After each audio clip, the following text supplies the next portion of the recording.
सर्वेभ्यो नमो नमः। मम नाम डॉक्टर लूनेश कुमार वर्मा, व्याख्याता, शासकीय उच्चतर माध्यमिक विद्यालय छछानपेरी, जिला रायपुर मध्ये अहं पदस्थोऽस्मि।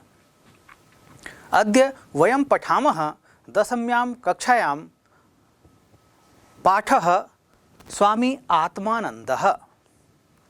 प्यारे बच्चों, आप सभी जानते हैं छत्तीसगढ़ में अनेक महान विभूतियाँ हुई हैं जिन्होंने विभिन्न क्षेत्रों में अपना महत्वपूर्ण योगदान दिया है। ऐसे ही समाज में अग्रणी योगदान देने वालों में स्वामी आत्मानंद जी प्रमुख हैं। आज हम इस पाठ में स्वामी आत्मानंद जी के विषय में विभिन्न जानकारियां प्राप्त करेंगे कि किस तरह उनका जीवन रहा और वे किन किन क्षेत्रों में अपना महत्वपूर्ण योगदान उन्होंने दिया है, किस तरह से वे दूसरे के छोटे से छोटे गुण को अपने हृदय में धारण करते थे और उसे वे बड़ा करके देखते थे। अर्थात जो छोटे गुण होते हैं उन गुणों को वे बहुत बड़ा मानते हैं। तो इस तरह से वे दूसरे लोगों के छोटे छोटे गुणों के आधार पर उन्हें अत्यंत आदर दिया करते थे। तो ऐसे ही उनके अनेक नेक कार्य हैं जिनके विषय में हमें इस पाठ में जानकारियाँ मिलेंगी। आइए सबसे पहले हम इस पाठ को सुनते हैं।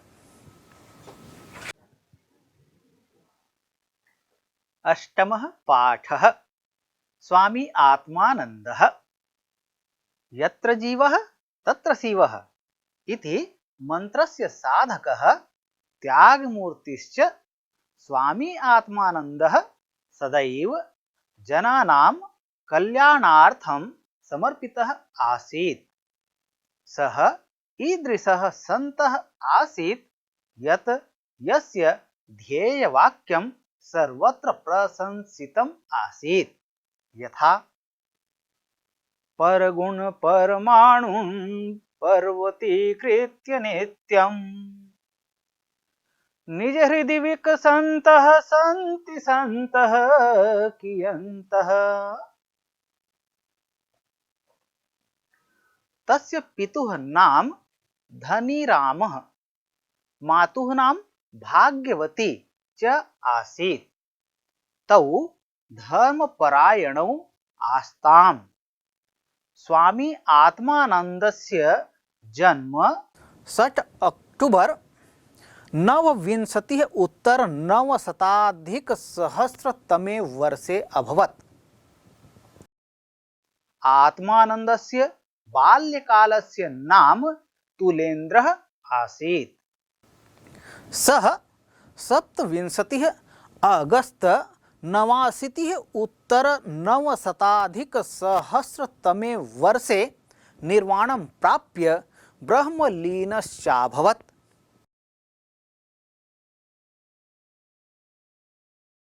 तस्य लक्ष्यमासीत् न त्वहं कामये राज्यं न च स्वर्गं न पुनर्भवम् कामये दुःखतप्तानां प्राणिनामार्तिनाशनम्। तस्यानुजापि तस्यानुकरणं कृतवन्तः। तस्येच्छया तस्य मित्रैः शुभचिन्तकैश्च रायपुरे विवेकानंद विद्यापीठं स्थापितम्। तत्र B.Ed प्रशिक्षणस्यापि समुचिता नवाचारी व्यवस्था वर्तते।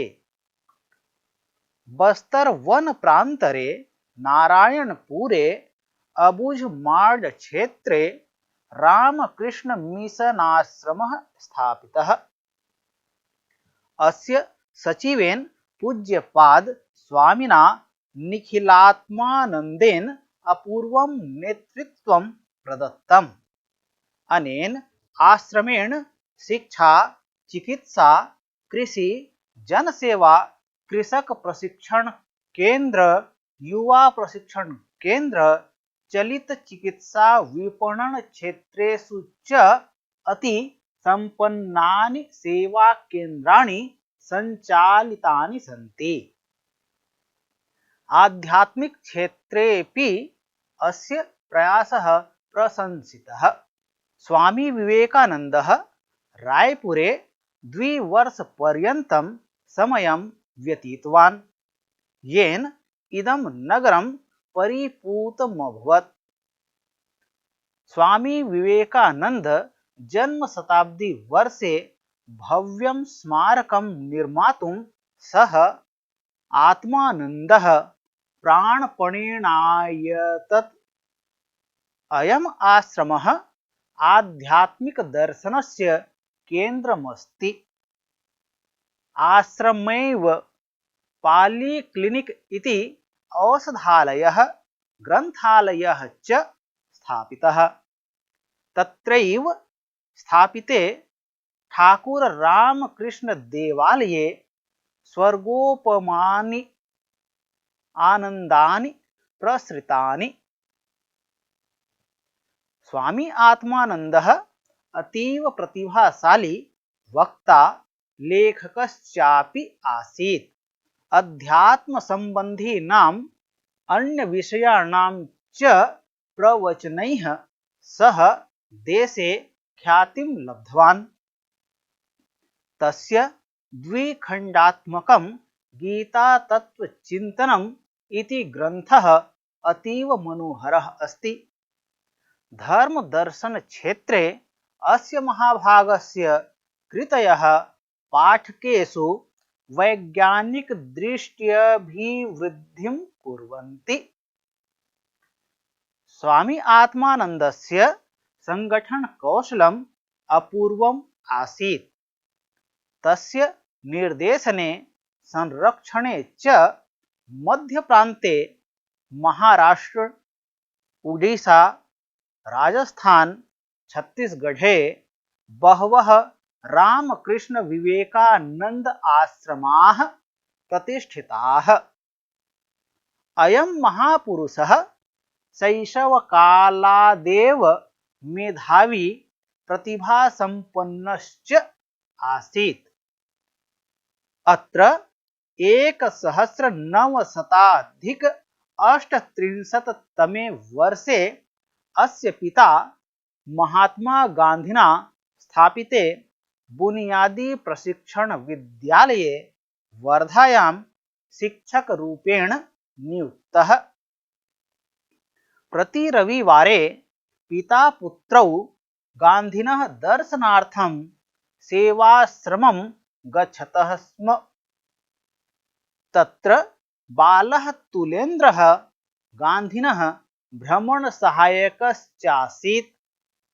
अत्रैव तस्य बालमनसि सेवाभावना बीजं स्फुटितम्। पित्रा सह बरबन्दा ग्रामे अस्य शैशवं छात्रजीवनं च व्यतीतम्। तेन सर्वासु परीक्षासु प्रथमश्रेण्यामुत्तीर्य प्रतिभा प्रतिस्थापिता। 1951 वर्षे नागपुर विश्वविद्यालयेन MSc विशुद्ध गणित उपाधि स्वर्णपदकं च प्रदत्ते। सर्वोच्चाङ्कं प्राप्य कैम्ब्रिड्ज विश्वविद्यालयस्य रेग्युलर फेलोशिप प्राप्तवानसौ। अनन्तरं भारतीय प्रशासकीय सेवा परीक्षायामपि सफलतां प्राप्तवान्, परन्तु मौखिक परीक्षां त्यक्तवान्। तदनन्तरं तेन स्वजीवनं श्री रामकृष्ण विवेकानंद चरणौ समर्पितम्।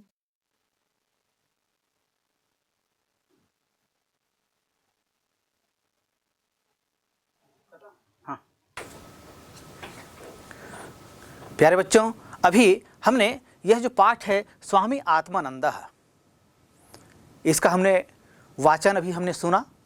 आइए अब इस पाठ के विभिन्न अंशों को समझते हैं और साथ ही साथ जो व्याकरणिक इकाइयां हैं उनके विषय में भी जानकारियां प्राप्त करेंगे। पाठ का प्रारंभ होता है, उनका जो ध्येय वाक्य है, स्वामी आत्मानंद का ध्येय वाक्य है, यत्र जीवः तत्र जीवः से, यत्र जीवः तत्र शिवः से। यत्र जीवः तत्र शिवः इति मंत्रस्य साधकः त्यागमूर्तिश्च स्वामी आत्मानन्दः सदैव जनानां कल्याणार्थं समर्पितः आसीत्। सः ईदृशः सन्तः आसीत् यत् यस्य ध्येयवाक्यं सर्वत्र प्रशंसितम् आसीत्।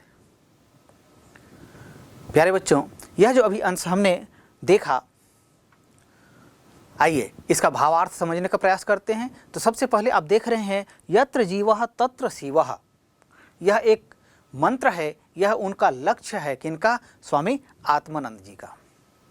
तो इस पद में यत्र जीवः तत्र शिवः में यत्र और तत्र ये दोनों शब्द जो हैं ये अव्यय शब्द हैं।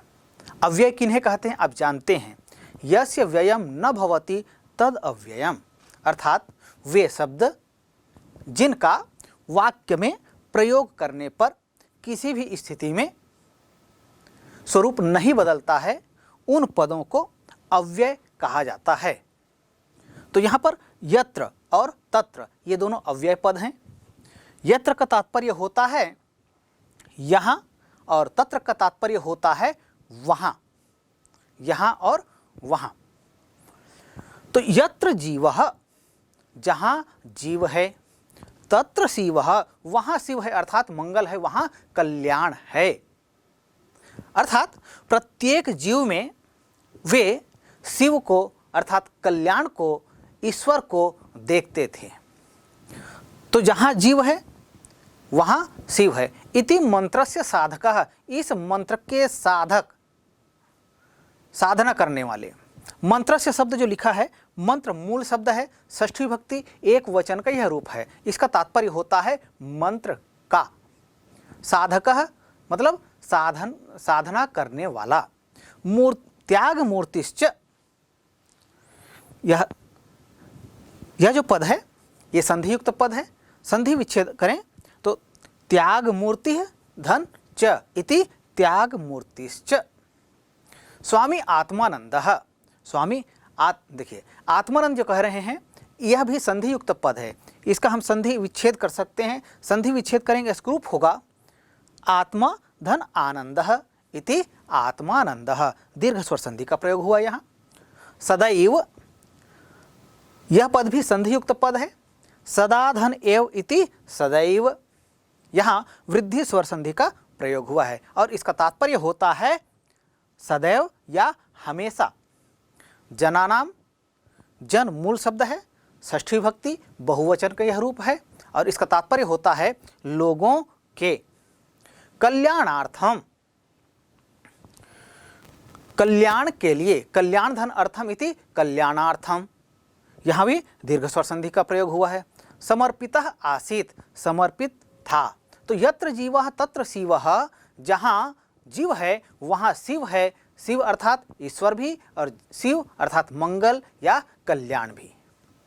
तो जहाँ जीव है वहाँ ईश्वर है, अर्थात प्रत्येक जीव में ईश्वर का वास है।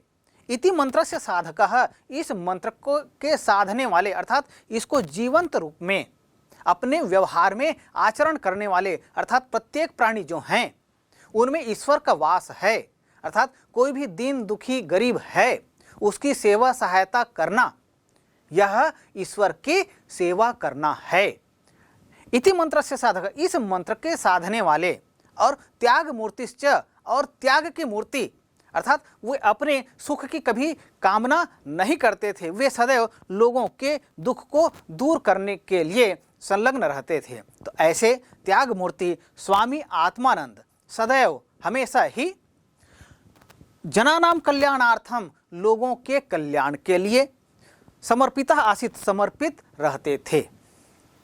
सह का मतलब होता है वह, तद मूल शब्द है और इसका पुल्लिंग प्रथम विभक्ति एक वचन का यह रूप है सह। ईदृशः, इस प्रकार के। संतः, संत। आसीत थे।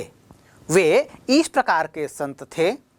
यत यत का तात्पर्य होता है जो, यस्य यस्य का तात्पर्य होता है जिसका। तो यस्य शब्द कैसे बनता है? यस्य का मूल शब्द है यद, षष्ठी विभक्ति एक वचन का यह रूप है।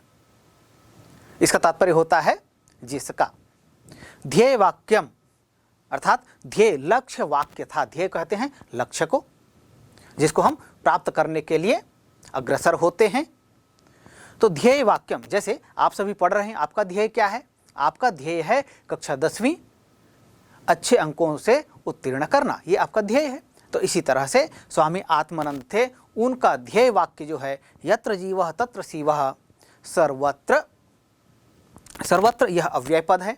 इसका तात्पर्य होता है सभी जगह। प्रशंसितम, प्र उपसर्ग है, संस धातु है, त प्रत्यय और नपुंसकलिंग प्रथम विभक्ति एक वचन का यह रूप है। और इसका तात्पर्य होता है प्रशंसित अर्थात प्रशंसा योग्य,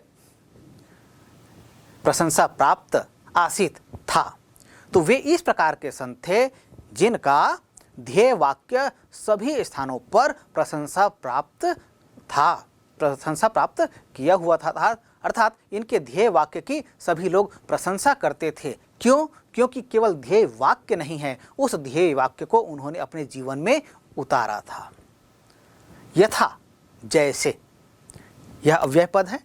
इसका तात्पर्य होता है जैसे, या उदाहरण के लिए हम कहते हैं तो उस अर्थ में यथा शब्द का प्रयोग किया जाता है। आगे श्लोक में बताया जा रहा है आपको, परगुण परमाणुन पर्वतीकृत्य नित्यम निज हृदि विकसन्तः सन्ति सन्तः कियन्तः। परगुण परमाणुन, परगुण परेषां गुणम इति परगुणम, दूसरों के गुण। परेषां गुणम यहाँ पर षष्ठी तत्पुरुष समास है। तो पर गुण, परेषां गुणम, परमाणुन, परमाणु के जैसे छोटे से छोटे गुण को भी, दूसरों के परमाणु गुणम, परमाणु के समान छोटे से छोटे गुण को भी, पर्वतीकृत्य नित्यम, वे पर्वत के समान विशाल बना करके अर्थात बड़ा करके, छोटे से छोटे किसी व्यक्ति के गुण को वे बड़ा करके, नित्यम सदैव, निज हृदय विकसन्तः, निज हृदय स्वहृदय अर्थात अपने हृदय में, विकसन्तः विकसित करने वाले, संतः वे ऐसे संत थे जो दूसरों के छोटे से छोटे, परमाणु जैसे छोटे गुण को भी पर्वत के समान विशाल अपने हृदय में मानने वाले संत थे। संत कियन्तः, ऐसे संत, उनके जैसे स्वामी आत्मानंद जैसे कितने संत हैं जो दूसरों के छोटे गुण को बड़ा करके देखते हैं, अर्थात छोटे गुणों को भी वे बड़ा मानने वाले हैं। संति संतः कियन्तः, ऐसे संत कितने हैं, अर्थात उनके जैसे संत ढूंढने से भी मिलते नहीं हैं। तो ऐसे थे हमारे स्वामी आत्मानंद जी। आइए अब इनका परिचय प्राप्त करते हैं। तस्य पितुः नाम धनी रामः, मातुः नाम भाग्यवती च आसीत्, तौ धर्मपरायणौ आस्ताम्। स्वामी आत्मानन्दस्य जन्म 6 अक्टूबर 19 उत्तर 900 वर्षे अभवत्। आत्मानन्दस्य बाल्यकालस्य नाम तुलेन्द्रः आसीत्। सः 27 अगस्त 89 उत्तर 900 वर्षे निर्वाणं प्राप्य ब्रह्मलीनश्चाभवत्। ये उनका परिचय है, बाल्यकाल का परिचय है। जैसे आपका अपना नाम है, आपके पिता का नाम है, आपके माता का नाम है, उसी तरह से स्वामी आत्मानंद के पिता का नाम और माता का नाम क्या है वो इन पंक्तियों में बताया गया है। तो तस्य पितुः नाम धनीरामः, उनके पिता का नाम धनीराम है। तो तस्य, तद मूल शब्द है, तद का मतलब होता है वह, षष्ठी विभक्ति एक वचन का यह रूप है। और पितुः, पितृ मूल शब्द है, यह षष्ठी विभक्ति एक वचन का रूप है। पितृ शब्द षष्ठी विभक्ति एक वचन का रूप बनता है पितुः। पंचमी और षष्ठी दोनों में रूप बनता है पितुः, किसका? पितृ शब्द का। तो तस्य पितुः नाम, उनके पिता का नाम धनीरामः, धनीराम था। मातुः नाम, मातुः यह शब्द कैसे बनता है? मातृ मूल शब्द है, षष्ठी विभक्ति एक वचन का यह रूप है। मातृ शब्द का पंचमी और षष्ठी विभक्ति में एक वचन में रूप मातुः यह बनता है। तो मातुः नाम भाग्यवती च आसीत, और उनकी माता का नाम भाग्यवती था। तो स्वामी आत्मानंद के पिता का नाम धनीराम और माता का नाम भाग्यवती था। विभिन्न परीक्षाओं में यह प्रश्न पूछा जाता है, स्वामी आत्मानंदस्य पितुः नाम किम, अर्थात स्वामी आत्मानंद के पिता का क्या नाम है। तब उत्तर क्या होगा? स्वामी आत्मानंदस्य पितुः नाम धनीरामः। इसी तरह प्रश्न पूछा जाता है, स्वामी आत्मानंदस्य मातुः नाम किम आसीत, स्वामी आत्मानंद के माता का क्या नाम था। उत्तर क्या होगा? ये जो गद्यांश है इसके आधार पर उत्तर देंगे। तो स्वामी आत्मानंदस्य मातुः नाम भाग्यवती आसीत। तौ धर्मपरायणौ आस्ताम, तौ यह द्विवचन का शब्द है, तद मूल शब्द है, पुल्लिंग में प्रयुक्त हुआ है। यह एक समासिक पद भी है। कभी कभी विभिन्न परीक्षाओं में तौ यह शब्द दे दिया जाएगा और कहा जाएगा कि इसका समास विग्रह करो। तब इसका समास विग्रह दो तरह से किया जा सकता है। कैसे? सह च इति तौ, या सा च सह च इति तौ, द्वंद्व समास। तो तौ यहाँ पर प्रयुक्त हुआ है किस रूप में? सा च सह च। तो वे दोनों, कौन दोनों? धनीराम के माता और पिता। धर्मपरायणौ, यह भी समासिक पद है, समास अलग करें। धर्मश्च परायणश्च, अर्थात धर्म के परायण करने वाले, आस्ताम थे। तो तौ धर्म परायणौ आस्ताम, वे दोनों धर्म परायण थे, धर्म का परायण करने वाले, अर्थात धर्म को मानने वाले थे। स्वामी आत्मानंदस्य जन्म 6 अक्टूबर 19 उत्तर 900 वर्षे अभवत्। स्वामी आत्मानंदस्य जन्म, अर्थात स्वामी आत्मानंद का जन्म, आत्मानंदस्य यह जो शब्द है इसमें षष्ठी विभक्ति एक वचन का प्रयोग हुआ है। जैसे बालक का रूप पढ़ते हैं, बालक का षष्ठी विभक्ति होता है बालकस्य, वैसे ही आत्मानंद का षष्ठी विभक्ति होगा आत्मानंदस्य। जैसे बालकस्य बालकयोः बालकानां, तथैव आत्मानंदस्य आत्मानंदयोः आत्मानंदानां। तो स्वामी आत्मानंदस्य जन्म 6 अक्टूबर, अर्थात स्वामी आत्मानंद का जन्म 6 अक्टूबर 19 उत्तर 900 वर्षे अभवत्, अर्थात 1929 वर्ष में, अर्थात सन 1929 में हुआ। तो स्वामी आत्मानंद का जन्म 6 अक्टूबर 1929 को हुआ। अभवत, यह जो शब्द है लंग लकार का शब्द है। भू इसका मूल धातु है, भू का भाव रूप होता है, तो लंग लकार प्रथम पुरुष एक वचन का यह रूप है और इसका तात्पर्य होता है था। स्वामी आत्मानंद से जन्म अर्थात स्वामी आत्मानंद का जन्म 6 अक्टूबर 1929 को हुआ था। आत्मानंदस्य बाल्यकालस्य नाम तुलेन्द्रः आसीत्। स्वामी आत्मानंद के बाल्यकालस्य अर्थात बचपन का या बाल्यकाल का नाम तुलेन्द्रः आसीत्, तुलेन्द्र था। जैसे आपका नाम घर में कुछ और नाम कहा जाता है और विद्यालय में कुछ और नाम चलता है, तो इस तरह से कई लोग होते हैं समाज में जिनका एक से अधिक नाम होता है। घर का नाम अलग होता है और घर से बाहर उन्हें भिन्न नाम से पुकारा जाता है, या जब हम बड़े हो जाते हैं या कोई व्यक्ति बड़ा हो जाता है तब उसे किसी और नाम से पुकारा जाता है। तो वैसे ही जिन्हें हम स्वामी आत्मानंद के नाम से जानते हैं उनके बचपन का नाम तुलेन्द्र था। तो तुलेन्द्र यह शब्द भी संधि युक्त पद है।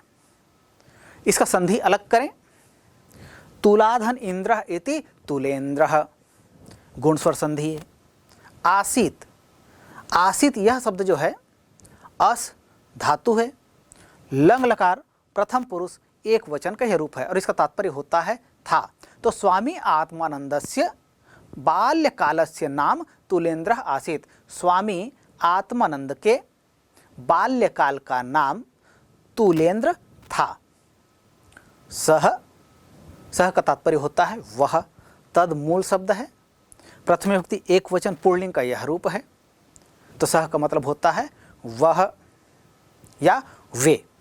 देखिए हिंदी में हम सामान्य रूप से एक वचन के लिए वह का प्रयोग करते हैं और यदि एक वचन ही है और वह आदर सूचक हो तो उसके लिए हम वे का भी प्रयोग करते हैं। इसलिए सह का तात्पर्य यहाँ पर वह तो है और साथ ही साथ क्योंकि ये स्वामी आत्मानंद के लिए प्रयुक्त हुआ है अर्थात वे आदर युक्त पात्र हैं, इसलिए सह का अर्थ वह से वे भी सही है।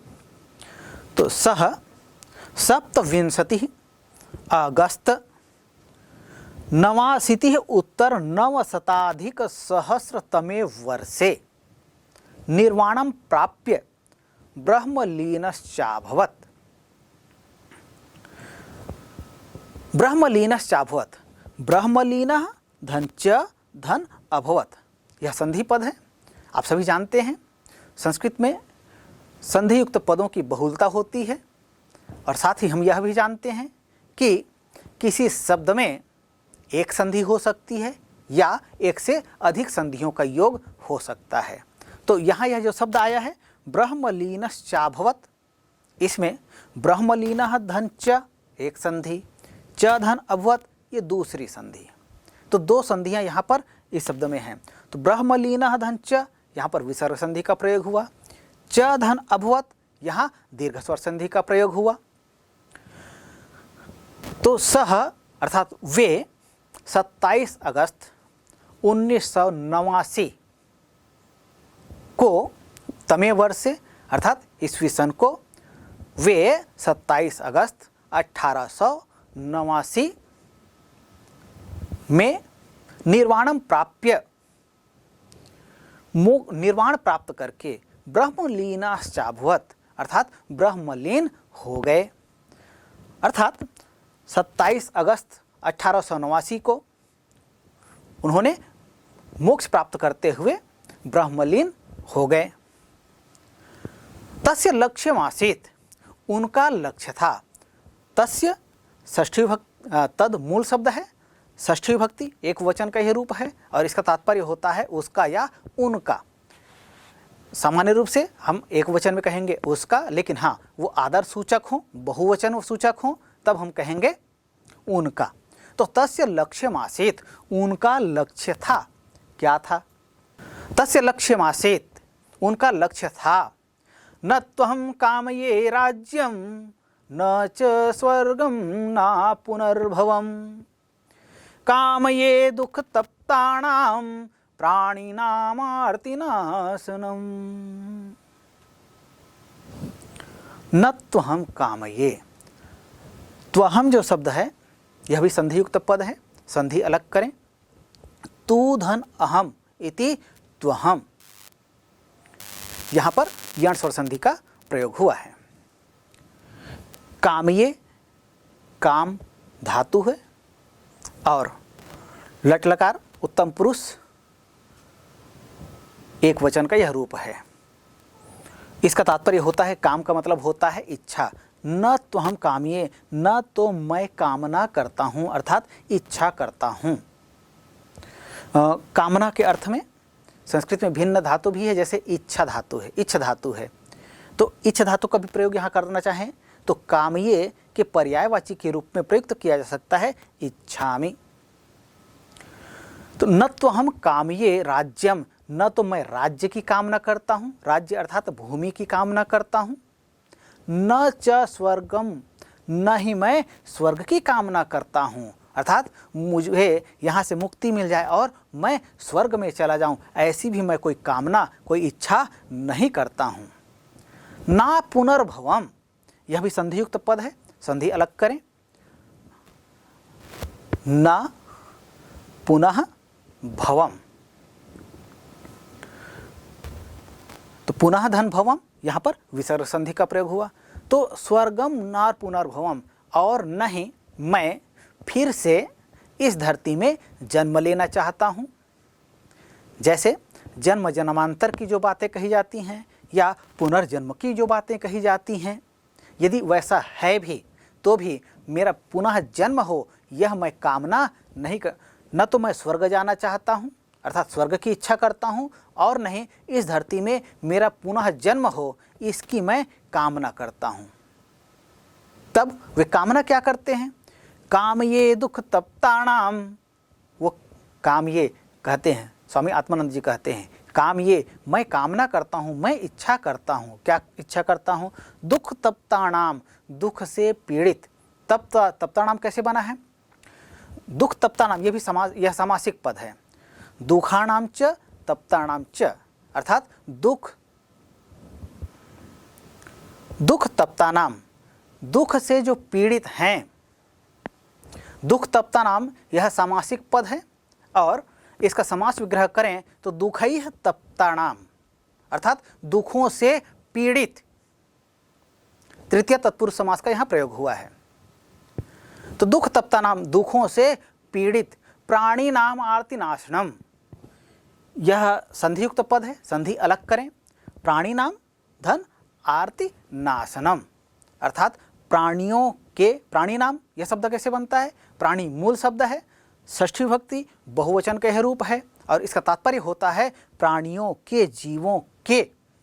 आर्ति नाशनम, दुख का नाश करना। अर्थात देखिए, स्वामी आत्मानंद का मंत्र क्या था? यत्र जीवः तत्र शिवः, अर्थात जहाँ जीव है, जिसमें जो जीवधारी हैं, वहाँ ही कल्याण है, वहाँ ही शिव है, वहाँ ही ईश्वर है।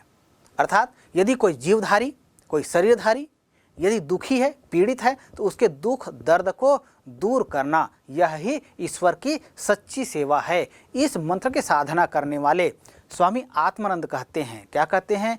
कामिये दुख तप्तानाम, मेरी कामना है, मैं कामना करता हूँ कि दुखों से पीड़ित प्राणी नाम आर्ति नाशनम, लोगों के दुख को दूर करना। अर्थात जब तक मैं जीवित हूँ तब तक मेरा जीवन लोगों के दुख को दूर करने में लगा रहे, यही मैं कामना करता हूँ। मैं न तो भूमि की कामना करता हूँ, न मैं स्वर्ग की कामना करता हूँ, और न ही मैं यह कामना करता हूँ कि मेरा पुनः जन्म हो, अपितु मैं यह कामना करता हूँ कि संसार में जितने प्राणी हैं उनके दुखों का नाश हो, अर्थात उनके दुख दूर हो जाएं, ऐसी मैं कामना करता हूँ। ये स्वामी आत्मानंद जी कहते हैं, ये उनका लक्ष्य था। इस लक्ष्य को उन्होंने जीवन भर पूर्ण करने में अपने आप को लगा दिया था।